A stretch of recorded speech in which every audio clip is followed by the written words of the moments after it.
আয় আল্লাহ, প্রচন্ড বৃষ্টি কাদা পানির মধ্যে আপনার গোলামরা দাঁড়ায় আছে, তওবা করতেছে, আর আপনাকে ভুলবে না, নবীর তরিকা ছাড়বে না।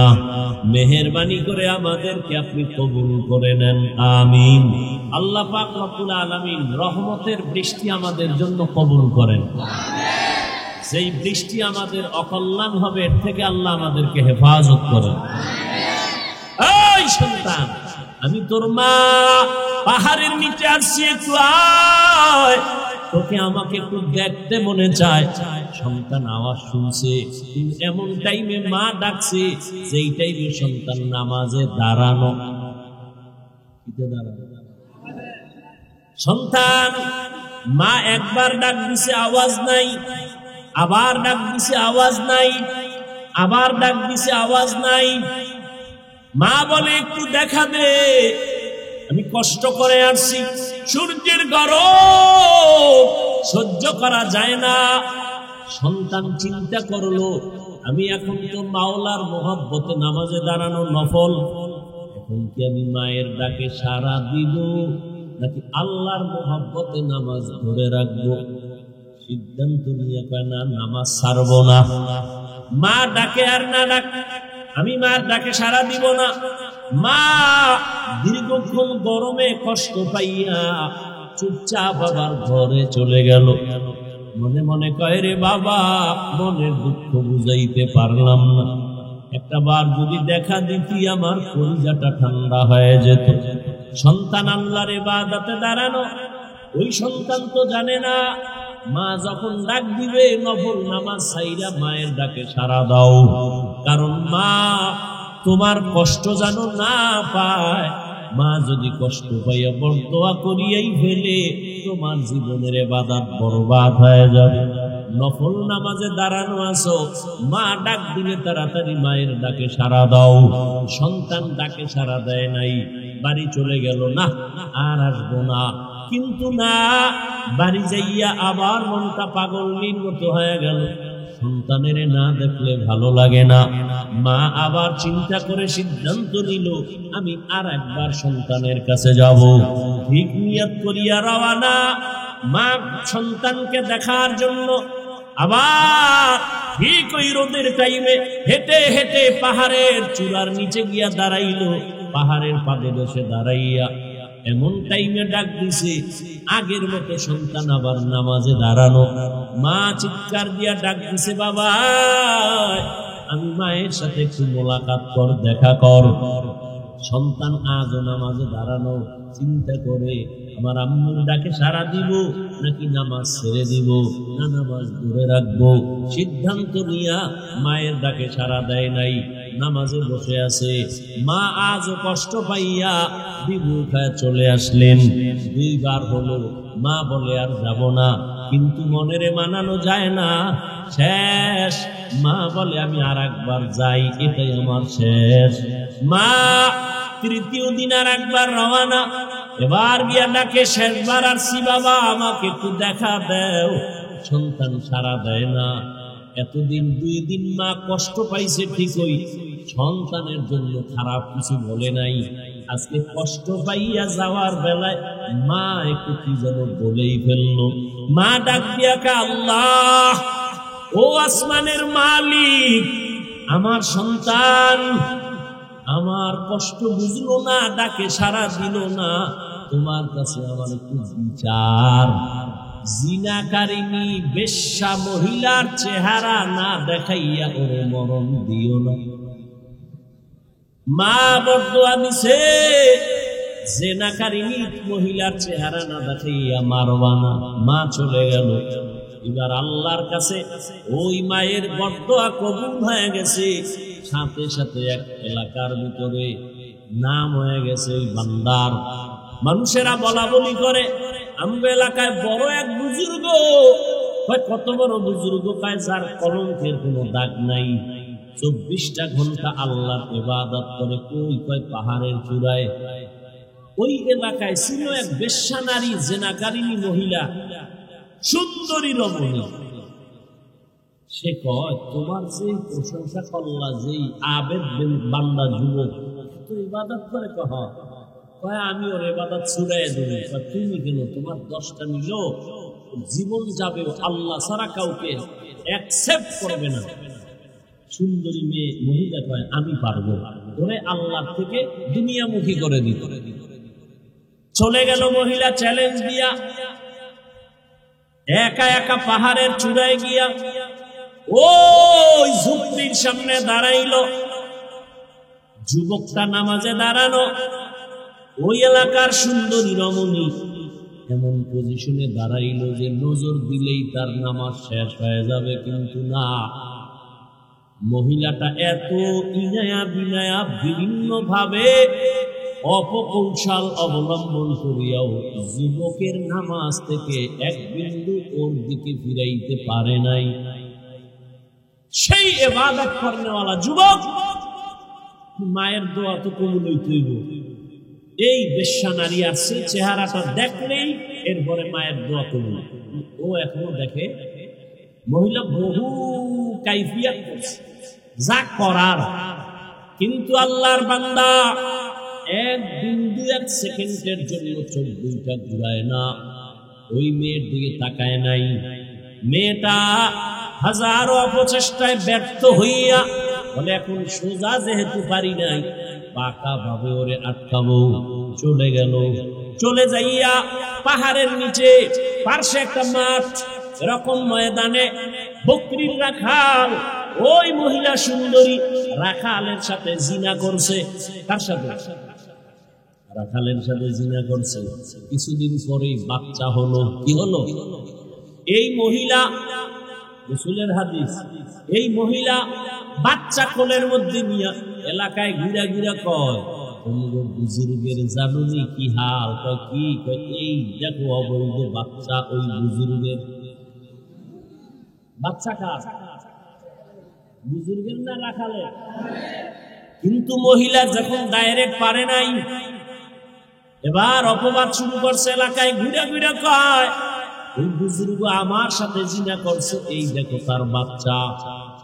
একথা শুই না এলাকার মানুষ লাঠি হাতে নিয়ে রওয়ানা, এই বুজুর্গের আর এলাকায় রাখবো না।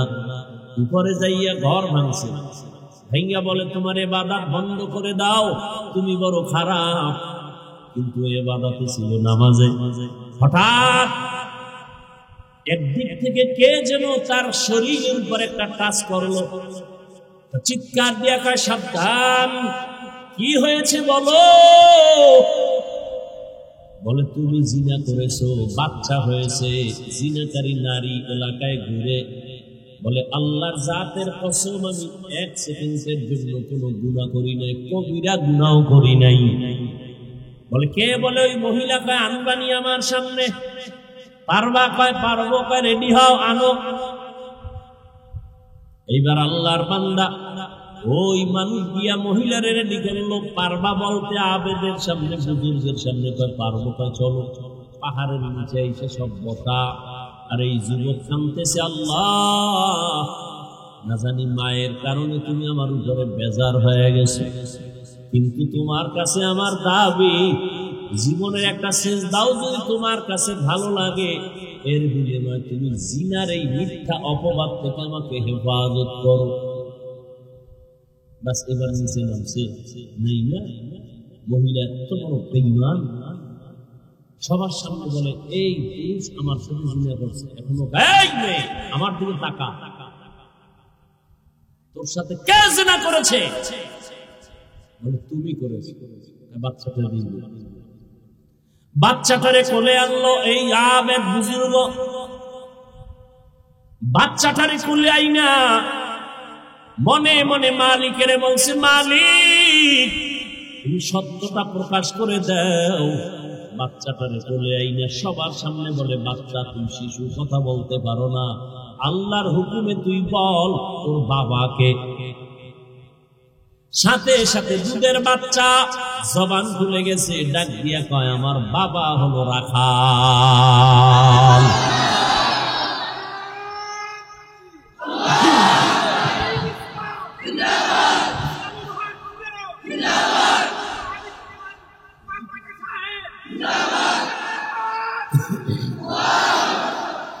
বুঝছেন ঘটনা থেকে কিছু? মায়ের গল্প কিন্তু লাগবে না? জেনাকারী মহিলার চেহারা দেখছেন, দেখছে, ওদিক দিয়ে আল্লাহ ওরে জিনার অপবাদ থেকে কি করছেন? হেফাজত করছেন। যুবকদের ইবাদত, قل يا عبادي الذين أسرفوا على أنفسهم لا تقنطوا من رحمة الله إن الله يغفر الذنوب جميعا إنه هو الغفور الرحيم। আল্লাহ বলেন, হে রাসূল করিম সাল্লাল্লাহু আলাইহি ওয়াসাল্লাম, আপনি আমার বান্দা তথা আপনার উম্মতকে বলে দেন, আমি আল্লাহই বলতেছি, ইয়া ইবাদি, হে আমার প্রিয় বান্দা বান্দিরা, আল্লাযীনা আসরাফু আলা আনফুসিহিম, তোমরা যারা গুনাহ করার মাধ্যমে নিজেদের উপরে জুলুম করেছো, লা তাকনাতু মির রাহমাতিল্লাহ, তোমরা কেউ আমার রহমত দয়া থেকে নিরাশ হয়ে যেও না। আল্লাহ আমাদের সবাইকে সাবিরিনদের অন্তর্ভুক্ত করে দেন, শাকিরিনদের অন্তর্ভুক্ত করে দেন, জাকিরিনদের অন্তর্ভুক্ত করে দেন। আল্লাহ পাক রব্বুল আলামিন রহমতের বৃষ্টি আমাদের জন্য কবুল করেন। যেই বৃষ্টি আমাদের অকল্যাণ হবে, এর থেকে আল্লাহ আমাদেরকে হেফাজত করেন। একটু জিকির করি, লা ইলাহা ইল্লাল্লাহ, লা ইলাহা ইল্লাল্লাহ, লা ইলাহা ইল্লাল্লাহ, লা ইলাহা ইল্লাল্লাহ, লা ইলাহা ইল্লাল্লাহ, লা ইলাহা ইল্লাল্লাহ,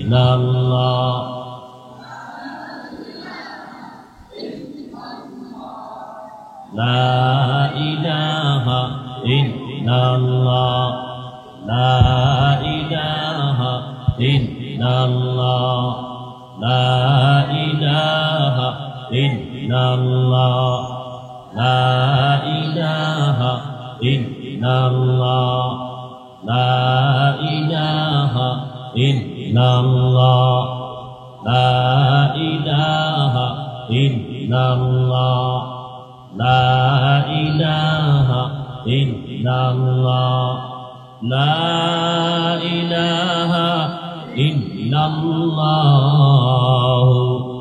মুহাম্মাদুর রাসূলুল্লাহ।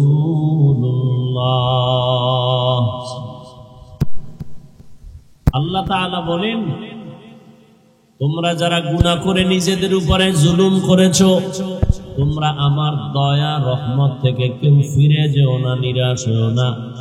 ইন্নাল্লাহা ইয়াগফিরুয যুনুবা জামিআ, নিশ্চয়ই আমি আল্লাহ তোমাদের জীবনের সব গুনাহগুলো মাফ করে দিব।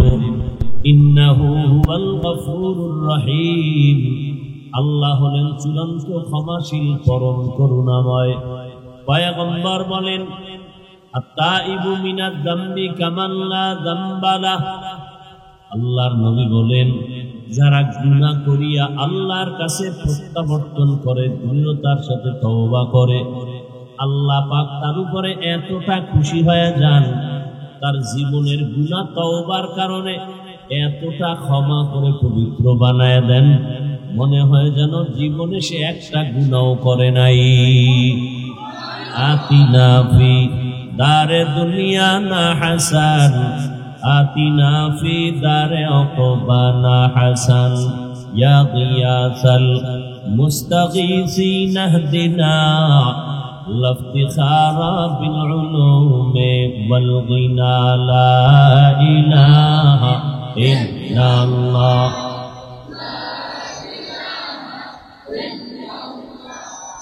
লা ইলাহা ইল্লাল্লাহ, লা ইলাহা ইল্লাল্লাহ, লা ইলাহা ইল্লাল্লাহ, লা ইলাহা ইল্লাল্লাহ, লা ইলাহা ইল্লাল্লাহ, লা ইলাহা ইল্লাল্লাহ, লা ইলাহা ইল্লাল্লাহ, লা ইলাহা ইল্লাল্লাহ, মুহাম্মাদুর রাসূলুল্লাহ। তো আল্লাহ পাক রব্বুল আলামিন নবীজি বলেন, কোরআন শরীফ আমার কাছে অত্যন্ত প্রিয় একটি কিতাব, যেই প্রিয়র কোনো তুলনা নাই। আর কোরআন শরীফের মধ্যে যত আয়াত আল্লাহ দিয়েছেন, সূরা জুমারের এই 55 নং আয়াত আমার কাছে আরো বেশি প্রিয়। কারণ আল্লাহ যে কত বড় দয়াময়, আয়াতের দ্বারা তা আল্লাহ ব্যক্ত করেছেন। আল্লাহ এই আয়াতের মধ্যে পৃথিবীর প্রত্যেকটা মানুষকে তওবার আহ্বান করেছেন। প্রকারান্তরে আল্লাহ জান্নাত দেওয়ার ওয়াদা করেছেন। তোমরা যারা গুনাহ করেছো বান্দা বান্দি, হিন্দু, বৌদ্ধ, ইহুদি, খ্রিস্টান, সমস্ত ধর্মের মানুষ সবাই কার বান্দা? আল্লাহর বান্দা। আল্লাহ বান্দা বলে সম্বোধন করেছেন। তুমি যেই ধর্মে থাকো, গুনাহ করিয়া নিজেদের উপরে যদি জুলুম করে থাকো, আসো আমার কাছে ফিরে আসো, তওবা করো, আমি আল্লাহ তোমাদের জীবনের সব গুনাহ মুহূর্তে ক্ষমা করে দেব। বড় বড় বড় বড় পাপীদেরকেও আল্লাহ মাফ করেছেন। আর মাফ করার জন্য আল্লাহ কিছু রাস্তা খুলে দিয়েছেন, কাজ দিয়েছেন, এই কাজ করো। যেমন আপনারা এখানে আসছেন, এটা একটা কাজ, একটা আমল, নেক আমল। নবীজি বলেন আল্লাহর হুকুম, এখানে আসছে একটা ভালো কাজের জন্য, এর বরকতে তার জীবনের সগীরা গুনাহ সব মাফ। দান করবে, এটার কারণে অন্যান্য গুনাহ আল্লাহ মাফ করে দেন। আল্লাহ পাক রাস্তা খুলে দিয়েছেন। আল্লাহ বলেন, বান্দা তুমি জীবনের সব গুনাহ থেকে তওবা করো, আমি তোমার সব গুনাহ মুহূর্তে মাফ করব। বৃষ্টি আসছে, ময়লা সারা দুনিয়ার জমিনে, বৃষ্টির পানি এসে সব ময়লা সাফ করে দেয়, ময়লার কোনো চিহ্নই থাকে না, দুর্গন্ধ থাকে না। ঠিক যারা আল্লাহর মহব্বত নিয়ে গুনাহ করার পরেও তওবা করবে, আল্লাহ রহমতের পানি দিয়া, বৃষ্টি দিয়া সব ময়লা সাফ করে তাকে আল্লাহ পবিত্র বান্দা হিসেবে কবুল করবে। আল্লাহর এক বান্দি, আল্লাহর এক খারাপ চরিত্রের অধিকারী মহিলা জীবনভর শুধু অপরাধ করেছে, গুনাহ গুনাহ গুনাহ গুনাহ গুনাহ, এমন কোন গুনাহ নাই করে নাই। এক পর্যায়ে একদিন রাস্তা দিয়ে হেঁটে যায়, গলার সাথে মাথা সহ ওড়না লাগানো, লম্বা ওড়না। প্রতিমধ্যে দেখে রাস্তার পাশে একটা কুকুর ক্ষুধার তৃষ্ণায় পিপাসার্ত হয়ে কাঁদে, পানি চায়। ওই গুনাহগার বান্দি বুঝতে পেরে কুকুরকে পানি পান করাবার জন্য পানি তালাশ করা শুরু করলো। খুঁজতে খুঁজতে একটা কূপের কিনারায় গিয়া পানি পাইল। পানি অনেক নিচে, উঠাবার পাত্র নাই। পাত্র বানাইলো, তার পায়ে ছিল চামড়ার মোজা। এই মোজাকে পাত্র বানায়া পানি উঠাবে, মোজা দিয়েও পানি উঠানো যাচ্ছে না, এত নিচে। ওই আল্লাহর বান্দি তখন ওড়নার এক অংশ দিয়া মোজাটাকে বাঁধলো, এরপরে পানির মধ্যে ছাড়লো, পানি উঠাইয়া হেঁটে এসে কুকুরকে পানি পান করায় দিল। নবীজি সাহাবাদেরকে ঘটনা শুনায় বলতেছেন, গাইবী আওয়াজ আসতেছে কোথা থেকে? আল্লাহর পক্ষ থেকে, ও জাহান্নামী নারী, তুমি কুকুরকে যে একটু পানি পান করিয়েছো, মায়ার কারণে, মহব্বতের কারণে, ভালোবাসার কারণে তোমার জীবনের সব পাপ মাফ। আতিনা ফি দারে দুনিয়া না হাসান, আতিনা ফি দারে উকবা না হাসান, ইয়া গিয়াসাল মুস্তাগীসিন ইহদিনা লাফতিখারা বিল উলুমে ওয়াল গিনা। আল্লাহ পাকের এক বান্দা যুবক, বড় আবেদ, বড় শাকির, বড় জাকির, বড় আরিফ। যুবকের ইবাদত, যৌবনের ইবাদত আল্লাহর কাছে বড় দামি। এজন্যই তো রহমতের নবী বলেন, আমার বিপদ মুহূর্তে বুড়ারা আমি মুহাম্মদের বিরোধিতা করেছে, যুবকেরা আমার উপকার করেছে। রহমতের নবী বলেন, কিয়ামতের দিন মুসিবতের সময় আপন বলতে কেউ থাকবে না, কেউ পরিচয় দিবে না। ওই কঠিন সময় আল্লাহ পাক রব্বুল আলামিন 5টা প্রশ্নের জবাব না নিয়ে কাউকে কদম দিতে দিবেন না। এর মধ্যে 2টা প্রশ্ন হবে তোমার যৌবন নিয়া। একটা মানুষের প্রশ্ন করবে বিভিন্ন ভাবে, কিন্তু যৌবনের উপরে প্রশ্ন হবে 2টা। যৌবনটা তুমি কিভাবে কাটাইছো এর জন্য তুমি জবাব দাও। সম্পদের হিসাব নিবেন, কেমনে আয় করলা ব্যয় করলা। আল্লাহর নবী বলেন, যৌবনের এত মূল্য আল্লাহর কাছে, মানুষের কাছেও যুবকদের বড় মূল্য। কি বুড়া হয়ে গেলে তোরে কোনো মাইয়া নিবে? নিবে না। নিবে? নিবে না। কোন বুড়িকে জুয়ান বিবাহ করবে না, কোন বুড়াকে যুবতী বিবাহ করবে না। তুমি যদি বুড়া হয়ে যাও, চাকরির মধ্যে তোমার আর মেয়াদ থাকবে না। বুড়া মানুষের মূল্য দুনিয়ার মানুষের কাছেও কম, আল্লাহর আদালতেও কম। যুবকের মূল্য বেশি, যুবকদের ইবাদতের মূল্য আল্লাহর কাছে বেশি। এই যুবক আল্লাহর বান্দা এত পরিমাণ ইবাদত করে, মনে হয় তার খানা এত মজা লাগে না, ইবাদতে এত মজা লাগে। দুনিয়া সব বিমুখ হয়ে গেছে। আল্লাহ পাক রব্বুল আলামিন ওকে আল্লাহর প্রিয় খাতায় নামটা লেখায় দিয়েছেন। কারণ যারা আল্লাহকে চায় আল্লাহ তাকে কবুল করেন, আর যারা দুনিয়া চায় আল্লাহ তাকে দুনিয়ার রাস্তায় ছেড়ে দেন। মান কানা ইউরিদুল আজিলাতা আজ্জালনা লাহু ফিহা মা নাশা লিমান নুরিদ সুম্মা জাআলনা লাহু জাহান্নাম ইয়াসলাহা মাযমুমান মাদহুরা। আল্লাহ বলেন, যারা দুনিয়া আমার কাছে চায় আমি অতি দ্রুত দুনিয়া তাদের দিয়া দেই, পরিণাম ফলে তার জন্য বানায় রাখলাম জাহান্নাম। আল্লাহর বান্দা যুবক ইবাদতের জন্য এতটা পাগল পাড়া হয়ে গেল, এখন আর খানারও চিন্তা নাই, ঘুমানোরও চিন্তা নাই, শুধু আমার মাওলার সাথে মোহাব্বত এমন ভাবে তৈরি হয়ে গেল। ও আল্লাহর বান্দারা, এই মোহাব্বতটা অন্তরে জমা হয়, জমা করেন আমার আল্লাহ। যেমন আপনারা এখানে আসছেন টাকা দিয়াও এই মানুষগুলো এই বৃষ্টির মাঝে এখানে দাঁড় করায় রাখা যাইতো না, টাকার লোভে খানার লোভেও পারা যাইতো না। এখানে টাকা নাই, পয়সা নাই, খানা নাই, এরপরও কেন এখানে দাঁড়ানো? একমাত্র আমার আল্লাহর মোহাব্বতের কারণ। আল্লাহর মোহাব্বত। যারা দুনিয়াদার, দুনিয়াদার এক দুনিয়াদার গেছি গে পালাইয়া, খবর টবর পাইতেছি না। সে বলছিল দেশে গান বাজনা কমে গেছে, হুজুর গো মাহফিল আর এই তেলাওয়াতের উৎপাত হয়ে গেছে। ওর এলাকায় কোনো হুজুর দিয়া ওয়াজ করতে দেয় নাই। আমি সেদিন গিয়ে করে আসলাম একেবারে মেইন সেন্টারে। হ্যাঁ, আসলে বুঝে না এর মধ্যে যে একটা মজা আছে, এর ভেতরে মজা।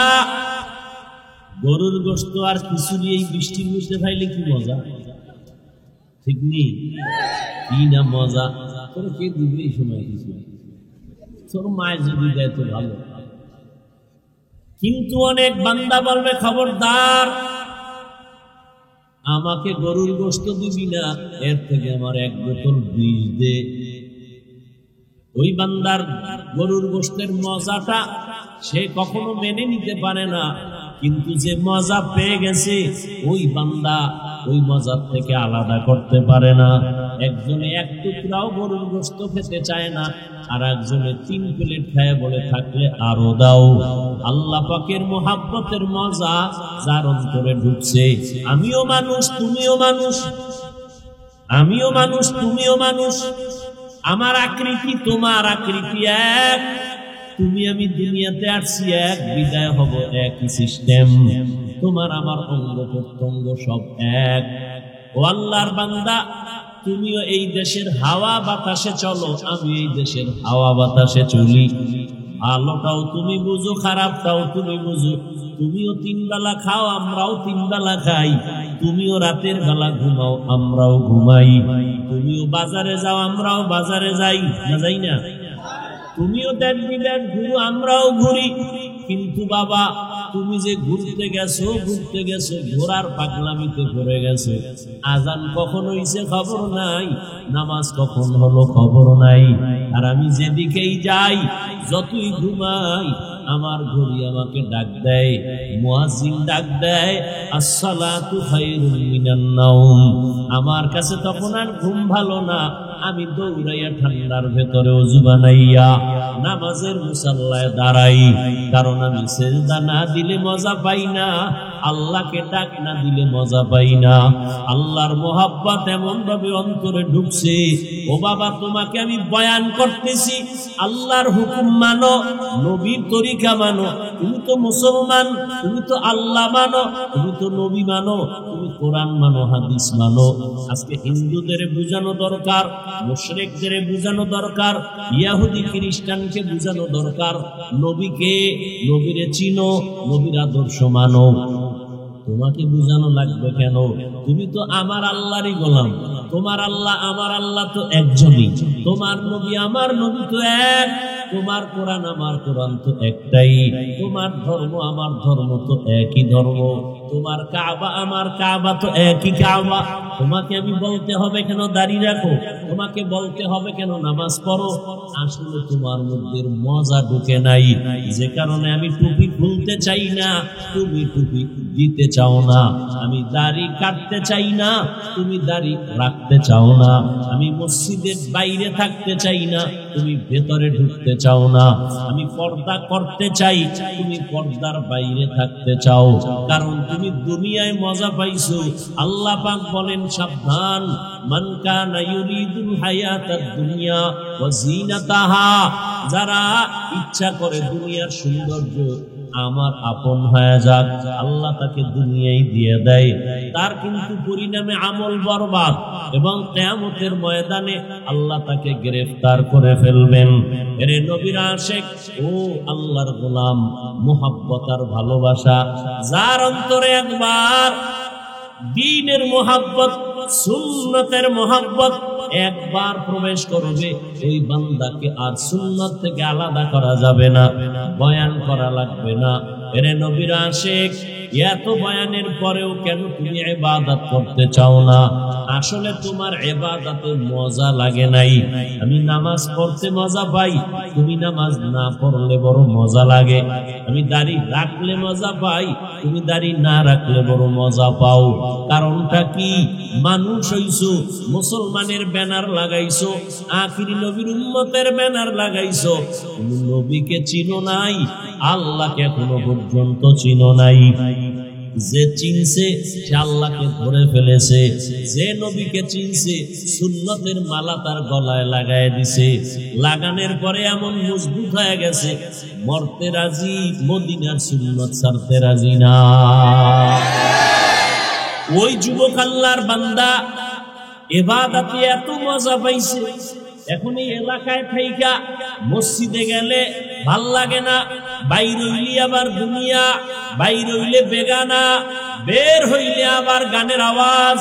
মনে মনে ভাবে, এমন একটা জায়গা যদি পাইতাম যেখানে গান বাজনার আওয়াজ নাই, বেপর্দা বেগানার আড্ডা নাই, নির্বিঘ্নে শুধু আল্লাহকে ডাকবো। চিন্তা করে করে একটা জায়গা বাইর করছে, বাড়ির অদূরে একটা পাহাড়। ওই পাহাড়ের চূড়ায় গিয়ে আমি আল্লাহরে ডাকবো। ওখানে কোনো বেগানা যাবে না, খেয়াল করো, ওখানে কোনো গানের আওয়াজ যাবে না। ওই পাহাড়ের উঁচা, পাহাড়ের চূড়ায়, ওখানে কোনো বেগানা যাবে না, নাচ গান যাবে না, গানের আওয়াজ যাবে না। যুবক আল্লাহর বান্দা চিন্তা করে সিদ্ধান্ত নিয়ে পাহাড়ের চূড়ায় গেল। মাকে বলল, মা, আমি আল্লাহর ডাকে সাড়া দিয়ে চলে গেলাম, তোমার সাথে মুলাকাত হবে কিনা জানি না, আমি আল্লাহর ইবাদতে রওনা। যুবক ওখানে চলে গেল, পাহাড়ের চূড়ায় ছোট্ট ডালপালা কেটে একটা সুন্দর একটা ভাঙ্গা ছোট ঘর উঠাইয়া ঝুপড়ি, ওখানে থাকে আল্লাহর ইবাদত। খানার চিন্তা নাই, ঘুমের চিন্তা নাই, শুধু আল্লাহর ইবাদত। আল্লাহর মহব্বতে নামাজ পড়ে, সেজদা করে, জিকির করে, তাসবিহ করে। কিন্তু মা এদিকে ঘরে একা। ছেলেটা কোথায় গেল, কোন পাহাড়ে, খবর নাই। কিন্তু মায়ের মনে মানায় না। কিছুদিন পরে মা পাগলের মতো হলো, ছেলেটার চেহারাও তো দেখতে পারি না, ছেলে আসেও না। ওই এমন মজা পাইছে, এখন আর আমার কথা বোধহয় ওর মনেই নাই। ওর অন্তরে ঢুকছে মা বাবার থেকে আমার আল্লাহ বড়, আমার নবী বড়। আমার আল্লাহর মোহাব্বত এমন ভাবে ঢুকছে, মায়ের খবর নাই। মা সহ্য করতে না পারে একদিন, দুদিন, 3 দিন ভাবার পর সিদ্ধান্ত নিল, মা বুড়ি, বুড়া, বয়স অনেক হয়ে গেছে। চিন্তা ভাবনা করিয়া আমি যাব, ছেলে আসবে না, আমি একটা নজর দেখার জন্য যাব। মা সূর্য যখন একটু উপরে উঠে গেল, প্রচন্ড রোদের তাপ, ঠিক এই সময় মা বের হলো সন্তানকে দেখার জন্য। বুড়ি মহিলা একা একা হেঁটে হেঁটে পাহাড়ের নিচে গেল, উঠতে পারে না, শক্তি নাই। সন্তান ওখানে ইবাদতে নামাজে দাঁড়ানো। সন্তান, মা পাহাড়ের নিচে, সূর্যের গরম। নবীজি হাদিসে বলেন, মহিলা কেমনে সন্তানের ডাকছে, সাহাবাদের নবী ইশারা দিয়া বুঝায়। সূর্যের আলো উপরে তাকাইলে সূর্যের আলো চোখে লাগে, মা হাতটাকে এভাবে রাইখা এরপরে সন্তানের ডাক দিছে, এই সন্তান, আমি তোর মা, পাহাড়ের নিচে আসছি, একটু আয়, তোকে আমাকে একটু দেখতে মনে চায়। সন্তান আওয়াজ শুনছে, কিন্তু এমন টাইমে মা ডাকছে যেই টাইমে সন্তান নামাজে দাঁড়ানো। সন্তান, মা একবার ডাক দিছে, আওয়াজ নাই, আবার ডাক দিছে, আওয়াজ নাই, আবার ডাক দিছে, আওয়াজ নাই। মা বলে, একটু দেখা দে, আমি কষ্ট করে আসছি, সূর্যের গরম সহ্য করা যায় না। সন্তান চিন্তা করলো, আমি এখন তো মাওলার মহব্বতে নামাজে দাঁড়ানো নফল, এখন কি আমি মায়ের ডাকে সাড়া দিব নাকি আল্লাহর মহব্বতে নামাজ ধরে রাখবো? সিদ্ধান্ত নিয়ে কয়, না, নামাজ ছাড়বো না। মা ডাকে আর না ডাক, আমি মার ডাকে সাড়া দিব না। মা দীর্ঘক্ষণ গরমে কষ্ট পাইয়া চুপচাপ বাবার ঘরে চলে গেল। মনে মনে কয়, রে বাবা, মনের দুঃখ বুঝাইতে পারলাম না, একটা বার যদি দেখা দিতি আমার কলিজাটা ঠান্ডা হয়ে যেত। সন্তান আল্লাহর ইবাদতে দাঁড়ানো, ওই সন্তান তো জানে না মা যখন ডাক দিবে নফল নামাজ ছাইরা মায়ের ডাকে সাড়া দাও, কারণ মা তোমার কষ্ট যেন না পায়। মা যদি কষ্ট পাইয়া বরদোয়া করিয়াই ফেলে, তোমার জীবনের ইবাদত বরবাদ হয়ে যাবে। নফল নামাজে দাঁড়ানো আছো, মা ডাক দিলে তাড়াতাড়ি মায়ের ডাকে সাড়া দাও। সন্তান ডাকে সাড়া দেয় নাই, বাড়ি চলে গেল, না আর আসবো না। কিন্তু না, বাড়ি যাইয়া আবার মনটা পাগলের মতো হয়ে গেল। সন্তানের না দেখলে ভালো লাগে না। মা আবার চিন্তা করে সিদ্ধান্ত নিল, আমি আর একবার সন্তানের কাছে যাব। ঠিক নিয়ত করিয়া রওয়ানা, মা সন্তানকে দেখার জন্য আবার ঠিক ওই রোদের টাইমে হেঁটে হেঁটে পাহাড়ের চূড়ার নিচে গিয়া দাঁড়াইল। পাহাড়ের পাদদেশে দাঁড়াইয়া এমন টাইমে ডাক দিছে, আগের মতো সন্তান আবার নামাজে দাঁড়ানো। মা চিৎকার দিয়া ডাক দিছে, বাবা, আমি মায়ের সাথে একটু মোলাকাত কর, দেখা কর। সন্তান আজও নামাজে দাঁড়ানো, চিন্তা করে আমার আম্মুর ডাকে সাড়া দিব নাকি নামাজ ছেড়ে দিব, না নামাজ ধরে রাখবো। সিদ্ধান্ত নিয়া মায়ের ডাকে সাড়া দেয় নাই, নামাজে বসে আছে। মা আজও কষ্ট পাইয়া বিবু খায় চলে আসলেন। 2 বার হলো, মা বলে আর যাব না, কিন্তু মনেরে মানানো যায় না।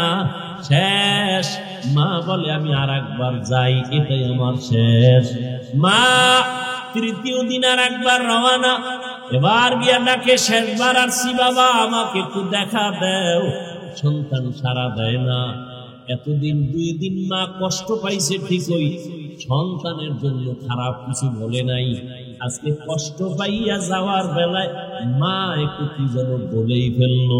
মা ডাক দিয়া কা, আল্লাহ, ও আসমানের মালিক, আমার সন্তান আমার কষ্ট বুঝলো না, ডাকে সাড়া দিল না, তোমার কাছে আমার একটু বিচার। জিনাকারিনী বেশ্যা মহিলার চেহারা না দেখাইয়া ওরে মরণ দিও না।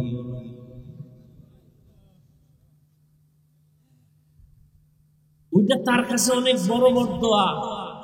যদি কিন্তু জিনা করাইয়া মরণ দিও তো আরো মারাত্মক। হালকা কইছে, জিনাকারিনী বেশ্যা মহিলার শুধু চেহারাটা দেখায় দিও, বাস এটা ওর জন্য জীবনের বড় ক্ষতির কারণ হবে। গুনাহগার বেশ্যা জেনাকারিনী মহিলার চেহারাটা ওরে দেখাইয়া মরণ দিও, তার আগে দিও না। আর আপনি আমি এই যুবক, বেশ্যা নারী, চূড়ান্ত জিনাকারিনী নারীর চেহারা দেখা কত বড় পাপ। আর তার সাথে সারা রাত মোবাইলে কত কথা বলে জীবনটারে নষ্ট করতেছো রে বাবা। মোবাইলে রাত কাটাইতেছো, বেগানার সাথে কথা বলো।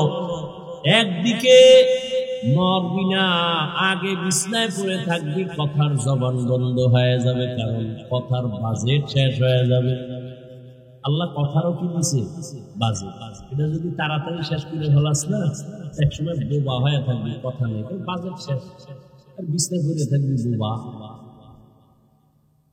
আর যার সাথে তুই এত কথা বলো যে তোর জীবনের জীবন, মরণের মরণ, দুনিয়াতে এমন কোন মাইয়া নাই কোন ছেলের জন্য জীবন আর মরণ হবে, সব হলো ধান্দাবাজ, ধোঁকাবাজ।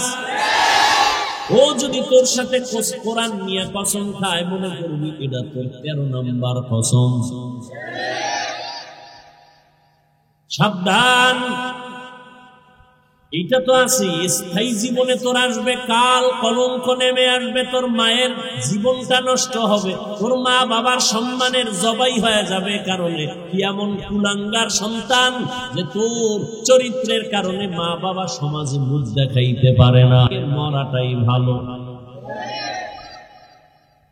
দ্বিতীয়ত, তোর নিজের জীবনটাও শেষ। তুই জীবনে না পাবি কোথাও মাথা উঁচু করে দাঁড়াতে, তোর লেখাপড়াও হলো না জীবনে, ওই মেয়েদের পাল্লায় পড়ে তোর চরিত্র শেষ, লেখাপড়া শেষ, জীবনও শেষ, যৌবনও শেষ হয়ে যাবে। এক সময় কান্না করবি, আপন কান্না পানির মোছা, কোনো লোক তোর কাছে পাবি না, মা আসবে না, বাবা আসবে না, মনে কষ্ট, অভিশাপ দিবি, তুই মরে যা। মা বর্দোয়া দিছে, জেনাকারিনী মহিলার চেহারা না দেখাইয়া মারবা না।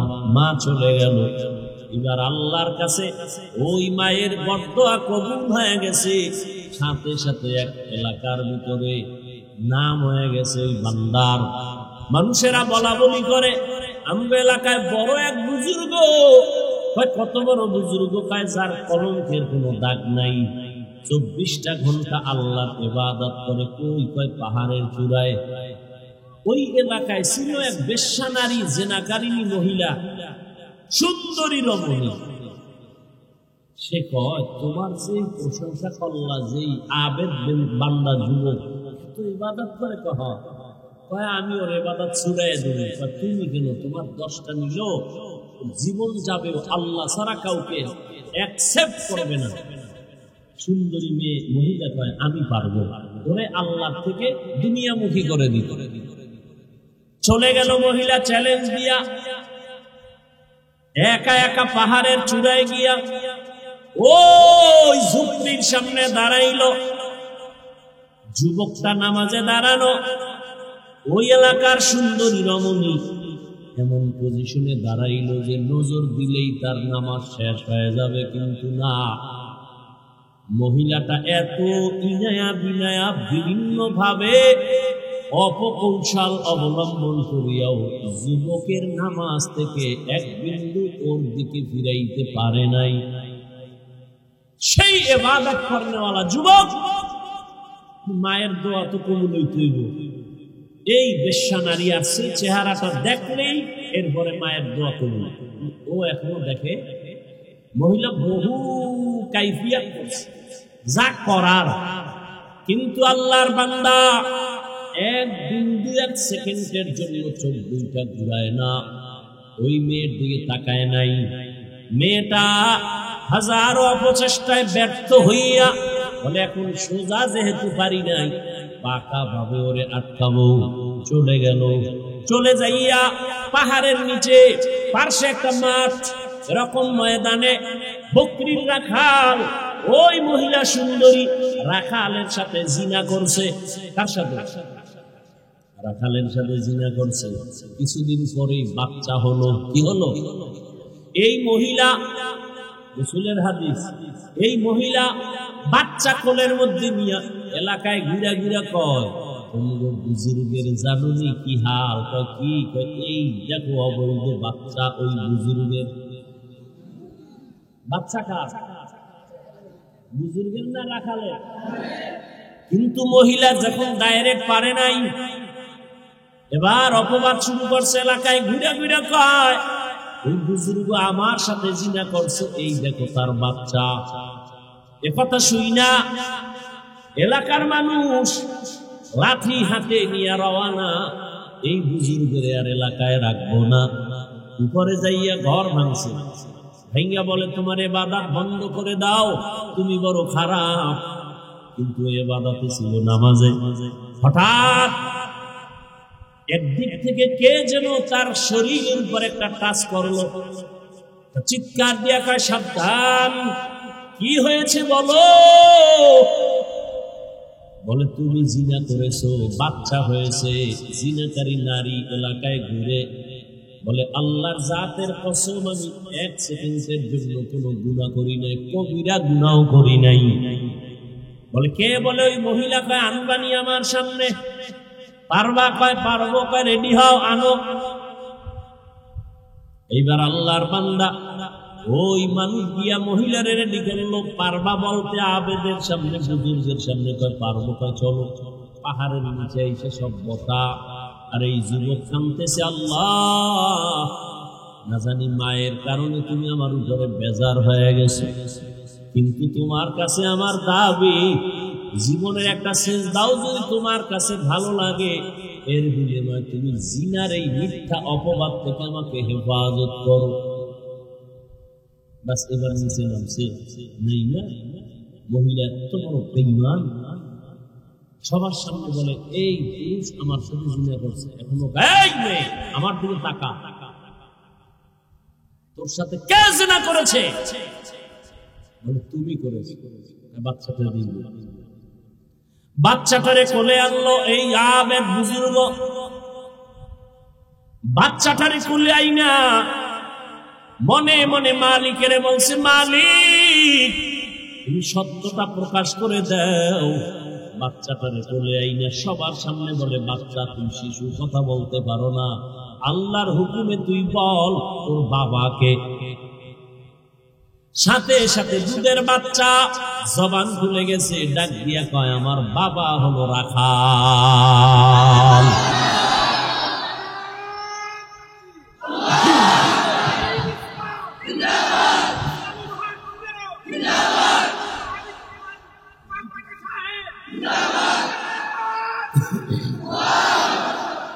বুঝছেন ঘটনা থেকে কিছু?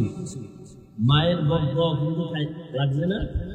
জিনাকারী মহিলার চেহারা দেখছেন, দেখছে, ওদিক দিয়ে আল্লাহ ওরে জিনার অপবাদ থেকে কি করছেন? হেফাজত করছেন। যুবকদের ইবাদত, এরে আল্লাহর গোলাম, আল্লাহ বলেন পাহাড় সমপরিমাণ গুনাহ করছো, তওবা কর, বিনয়ের সাথে তওবা কর। ও যুবক, আমি আজকে তোমাকে কত বিনয়ের সাথে বলতেছি, তুমি মনে করতেছো হুজুর আপনি কথা বলেন সত্য ভালো, কিন্তু এটা কি সম্ভব নেই? আমি মাত্র ক্লাস 7-এ পড়ি। আমার আব্বা বিবারিয়া শহরে ব্যবসা করে, আমার বাবা আর্মির চাকরি করে, বিডিআরের চাকরি করে। আমার আব্বা বিদেশ থাকে, আমার আম্মা জেনারেল লাইনের মা। আপনি কি বলেন এত তাড়াতাড়ি আমি দাঁড়িয়ে রাখবো, এত তাড়াতাড়ি নামাজ পড়বো? কথা ঠিক আছে, তবে এটা কি সম্ভব? ও বাবারা একটু খেয়াল করো, তোমার মতোই তো কত যুবক স্কুল কলেজে পড়ে 5 বেলার নামাজ পড়ে আছেন। তুমি কেন পারবা না? তোমার মতো যুবক গতকাল প্রায় যুবক মাঝে মাঝে এসে কান্না করে, হুজুর আমি আর জীবনে দাড়ি কাটবো না, আমার মাথায় হাত দিয়ে দোয়া করেন, আমি আর জীবনে নামাজ ছাড়বো না। একটা যুবক পাগলের মতো কান্না করে আসলো, হুজুর আমাকে একটু মাথা ধরে দোয়া করে দেন, আমার মতো খারাপ মানুষ এই জমিনে আর একটাও নাই, আমি তওবা করতে চাই, আর জীবনে কোনো গুনাহ করব না। ও যুবক বাবা, মানুষের মনে কিছু শখ থাকে, আশা থাকে, আমি সিনেমায় যাব, আমি পার্কে যাব, আমি আড্ডা দিব, এই যে কিছু কিছু শখ, এগুলো তো টুকটাক করছো, করো নাই? পার্কে গেছো, এবার ফিরে যা, আশা তো ভুলে গেছি, আর কত মইরা গেলে আর কেমনে যাবি? ছাত্র জনতার আন্দোলনে কত যুবকের প্রাণ চলে গেল, তুইও তো যাইতে পারতি। ঘুমের ঘরে কত মানুষ মরে যায়, তুমিও তো মরে যেতে পারো। সিনেমা হলে যাওয়ার আশা, গেছো তো, এখন ফিরে যাও, তওবা করো। বন্ধু বান্ধব নিয়ে আড্ডা দিছো, এখন ফিরে যাও। মা বাবার সেবা কর, জীবনটারে কাজে লাগা, ফুলের মতো জীবনটারে নষ্ট করিস না, ফুলের জীবনটাকে নষ্ট করিস না। তোর লেখাপড়ার টাইম ব্যয় কর, ঠিক মতো লেখাপড়া কর, মা বাবার খেদমত করে দোয়া নে, শিক্ষকের সাথে ভালো আচরণ করে দোয়া নাও। আজান হয়েছে, নামাজে দাঁড়াও, জিহ্বা দিয়া কাউকে গালি দিবা না, আঙ্গুল দিয়া কারো বিরুদ্ধে লেখবা না, জবান দিয়া কারো বিরুদ্ধে কিছু বলবা না। আলেম ওলামা পাইলে দোয়া নাও, নবীর তরিকা মেনে চলো।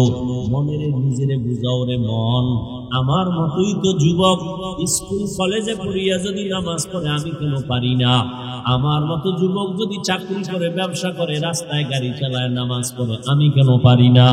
আল্লাহ তুমি আমারে কবুল করো নাও।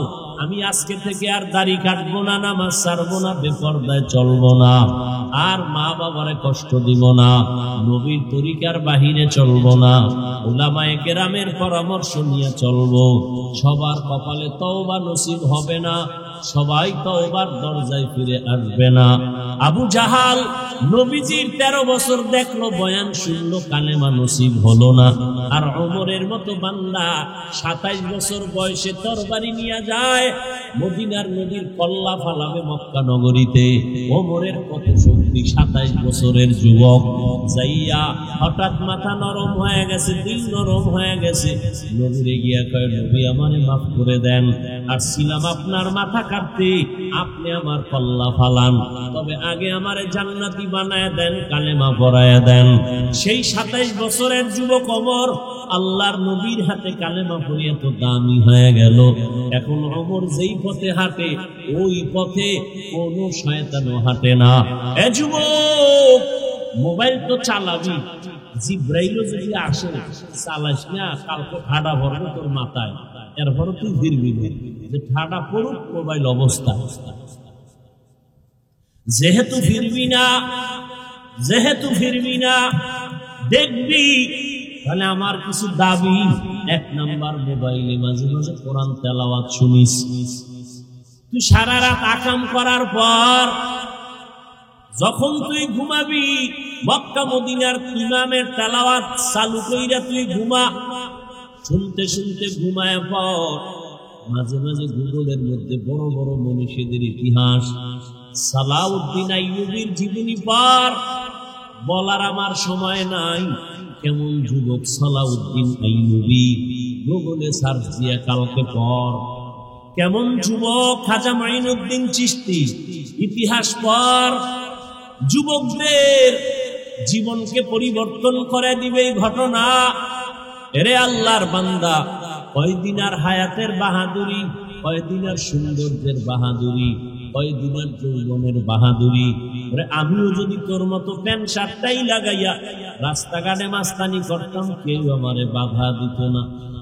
আমি গান গাইতাম কণ্ঠ বাজায় একতারা হারমোনিয়াম নিয়ে, কেউ বাধা দিত না। ও আল্লাহর বান্দা, এই পথটা বড় কঠিন। টুপির কারণে, দাড়ির কারণে কত মানুষ গালি দেয়, কত বাজে কথা কয়। সরকার থেকে শুরু করে, মুসলমান থেকে শুরু করে সব বিধর্মীরা আমাদেরকে চায় আমরা তাড়াতাড়ি মরে যাই, বয়ান বন্ধ হয়ে যাক, মাদ্রাসা বন্ধ হয়ে যাক। কিন্তু আল্লাহর শুকর, দুশ্মন নিপাত হয়ে যায়, আল্লাহর কোরআন ওয়ালাদের কোনো ক্ষতি করতে পারে না। অতএব তৈরি হয়ে যাও আজকে থেকে। আল্লাহকে বলো, আল্লাহ বৃষ্টির পানি দিয়া যেমন জমিনের ময়লা সাফ হয়ে গেল, আমি তোমার রহমতের বৃষ্টি দিয়ে আমার গুনাহ থেকে আমি সাফ হতে চাই। আজকে থেকে নামাজ ছাড়বো না, বেপরদায় চলবো না, মা বাবার সাথে বেয়াদবি করবা না, মোবাইলে সময় নষ্ট করবা না, জিহ্বা দিয়া গালি দিবা না, মিথ্যা বলবা না, কারণ আমি গীবত করবা না, শিক্ষকদের সাথে কখনো বেয়াদবিমূলক আচরণ করবা না, উলামায়ে কেরামের পরামর্শ নিয়া, মা বাবার দোয়া নিয়া, নবীজির তরিকা মেনে 5 বেলার নামাজ পড়ে চলবা। কারা কারা? দুটো হাত আল্লাহকে দেখাও। আয় আল্লাহ, প্রচন্ড বৃষ্টি, কাদা পানির মধ্যে আপনার গোলামরা দাঁড়ায় আছে, তওবা করতেছে, আর আপনাকে ভুলবে না, নবীর তরিকা ছাড়বে না। মেহেরবানি করে আমাদেরকে আপনি কবুল করে নেন, আমিন। আলহামদুলিল্লাহি রাব্বিল আলামিন, والصلاة والسلام على سيد الأنبياء والمرسلين وعلى آله وأصحابه أجمعين. ربنا ظلمنا أنفسنا وإن لم تغفر لنا وترحمنا لنكونن من الخاسرين. يا أرحم الراحمين، يا أرحم الراحمين، يا أرحم الراحمين. رب ارحمهما كما ربياني صغيرا. ও দয়ার মালিক, সারাটা দিন রৌদ্র আর শুকনা, কত মানুষের ভরা আনন্দ ছিল, হঠাৎ করে আপনি বৃষ্টি দিয়েছেন, ময়দানে পানি জমা হয়েছে।